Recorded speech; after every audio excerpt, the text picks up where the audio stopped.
As we entered back into the room, Pun started removing her clothes, revealing beautiful body that was clearly having an effect on me. She left her underwear on and asked if she could use the bathroom, and I signalled that it was okay. When she entered the bathroom, she locked the door, which was quite surprising to me since I always joined other Thai girls for showers on previous encounters. I counted that on her being inexperienced, and after removing my clothes, I wrapped the other towel around my waist and entered the bathroom for a shower by myself. When she came out, still wrapped in the towel, I showered, dried, and came back to a darkened room, barely lit by the bathroom light. Pun was in bed with a cover all the way to her neck. I got in and initiated the aerobics. Oh no, I reached towards the side light switch and the light flooded the room. She crouched over her knees with her face down, saying something and pointing out towards the switch. I sat up and asked her, "Pun, are you a ladyboy?" She kept saying the same thing and pointing at the light. As she was speaking, I heard her starting to cry, and while shifting my position around, I noticed a large bruise on the left side of her rib cage and a whole bunch of dark bruises on her legs and her arms. I sat on the edge of the bed and placed my hand on her tiny back, trying to calm her down. I said, "Pun, it is okay. You do not need to cry. I'm not angry with you. I should have asked, or you should have told me." Eventually, I reached for my phone and used Google Translate and played the voice translation to her over and over until her crying subsided. I offered her a towel to wipe her face. She revealed a large bruise on her left cheek and a black left eye. Someone really did a number on this poor human being. I lost my interest in any aerobics at that point. My humanity kicked in. I concentrated on calming her down.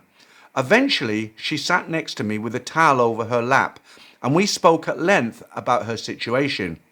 2 days before, some foreign guy had beat her up when he discovered that Pun was a ladyboy. Since she did not report it to the police and tried to conceal the bruises with makeup, she went back to the bar trying to make enough money to cover the rent for her room for her and her sisters and grandma, even if only by ladies' drinks. She saw me drinking the beers and shots and hoped that I would be tipsy enough and going to be easily satisfied with her other skills before I would realise who she really was. I was floored with emotions and disgusted with my fellow human beings, not because of what she was, but because of what she had to endure to scrape up a living by any means she could. I told her I was not angry as I understood her situation. I told her that I was sorry she had to go through what she went through and she had nothing to fear from me. I also told her that I was happy to have her sleep over as it was now 2 a.m. in the morning. She started crying again and said, "You want woman? I can call my sister." I thought that Google Translate might have messed up, and between sighs and tears, I saw her texting in Thai. I felt terrible about her sadness and the tears flowing so freely, so I turned off the light and held that small human being in my arms, speaking with a calming tone.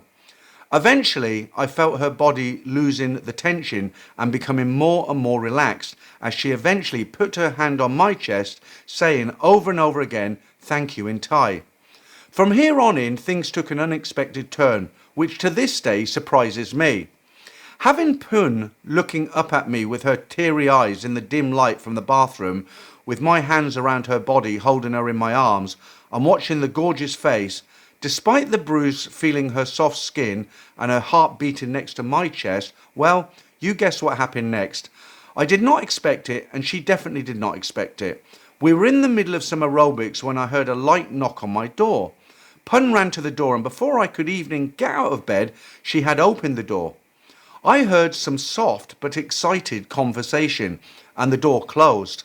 From around the bathroom hallway, Pun came holding the hand of a perfect replica of her. If it wasn't for the other being closed, I would have thought I was seeing double. It was the sister she spoke of earlier. Her name was Jang. Jang spoke some English and thanked me for being gentle to her sister, and then, without much talk, started undressing. Just like Pun, she took the towel, wrapped it around herself, waist, and went to the bathroom for a quick shower. When Jang came from the bathroom, I was engaged with Pun, and as Jang climbed into bed, Pun moved off, allowing her sister to step in. From here on in, feel free to imagine almost any combination of the three of us. Jang was born with all the natural equipment of a female, and apart from the small defect of Pun had and the bruises, there was absolutely no difference between the two of them. Jang and Pun moved in bed so flawlessly that in the dim light coming from the bathroom, I could hardly tell who I was engaged with, unless I'd reach around and feel for a defect or no defect. We woke up at 11 a.m. or so. The aerobics were truly out of this world, and the sisters hugged me, one on each side. There was no jealousy or competing from them. It was like they had a job to do and they just got on with it. We left my hotel sometime afternoon because it took forever to Pun to conceal her bruises all over again. Jang helped her with the makeup while I shaved. We went to have brunch at a nearby restaurant where the girls took me, and for the sum of 500 baht, we had a great breakfast and then went for coffee at Mike's shopping mall.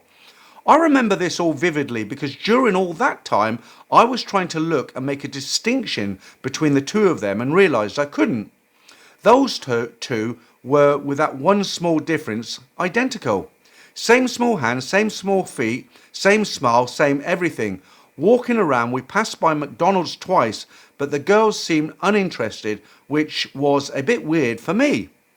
Most Thai girls would want to go and have a McDonald's if possible.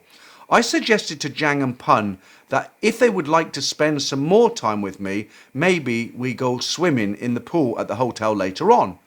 They both said that they didn't have swimsuits, so I offered to buy them swimsuits. Mike's Mall was right there, but they said that we'll go somewhere else with better prices. So after a 15-minute walk, we were shopping at Bacau Market, and then the girls had their eyebrows done at the Grand Hall Market across the road. I spent another 1,000 baht altogether, and that included a very thin, breezy shirt with a dragon embroidered on the left side chest for myself. The girls were not taking me for a shopping spree and were not trying to maximise the financial damage on me. That morning, I put 1,500 baht under each purse.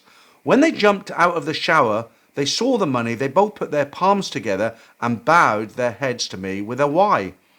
I was to find out later that it was their rent for 2 months for the little room where they lived with their grandma and the other sister. We had lunch, after which I suggested ice cream at the Hungry Hippo. It was by now close to 4 p.m. and I suggested we go back to the hotel and rest for a bit in the air-conditioned room, and then we could go for a swim. Pun told me that she would need to stop by and pay her bar fine for the day, and I gave her 500 baht. I went back to the hotel with Jang and we spent the time appropriately, waiting for Pun. When Pun came back, we slept for an hour and then we went to the pool. After a couple of hours of relaxation and some decent water play, we went back to the room, showered together this time. The girls washed me from head to toe and gave me a 4-handed massage. By the way, make it your bucket list. The 4-hand massage is truly a sample of paradise. Later on that evening, we went to Walking Street and had some drinks. This time, no ladies' drinks, but just normal drinks. The Turkish ice cream vendor did his tricks on both of them, and they had laughed, and they both put on a spectacular show for onlookers. At the end of the night, we ate dinner from a street vendor on the beach road. Street food is both cheap and very tasty. In the process, I discovered that the girls were keen on keeping my expenses down. Soon enough, we went into the pattern of me pointing out something and the two of them would consult with each other, and I'd get either a go ahead or a don't nod from one of them. At midnight, we went back to the hotel, and this time the aerobics commenced almost as soon as we entered the room. During the day, I acquired the nickname of Kundai, which apparently means nice person. The girls used it bypassing my real name. Needless to say, the rest of my stay in Pattaya was spent with these two ladies. My base expenses were 3,500 baht per day, plus tips and food and some small purchases, well within my means. The 5 days of aerobics resulted in a net loss of almost 2 kilos from my body weight, but I promised myself I'd do it again in a heartbeat if I could. The girls would put on a show that would wake up the dead. I did not have the chance to get bored while with them. They always had something to do and would play pranks on each other to the amusement of all of us. Another time they gave me a private dancing show in the hotel, playing traditional Thai Isam music and dancing in step, traditional Thai dance like the ones you see on YouTube. I was amazed by their hands. When dancing, their open palm fingers would bend almost backwards towards the back of their palm, as if they didn't have knuckles. If I fell asleep exhausted, they would let me sleep for a while and then wake me up rubbing my back. For 5 days, I lived in paradise, no question about it. We went to see the Buddhist statues, the Sanctuary of Truth. We went to Jomtien Beach and had our feet nibbled by fish in the water tanks. Took pictures on top of the hill overlooking Pattaya Bay and got massages together. We even visited their grandma and the sister. The three of them were born identical sisters, and the last sister suffered an accident during birth and was less able to provide for herself. While I enjoyed my little slice of heaven with the two able sisters, the grandma and their third sister lived in a terrible squalor. I felt horrible, and despite both Pun and Jang's protests, I left 5,000 baht with the grandma.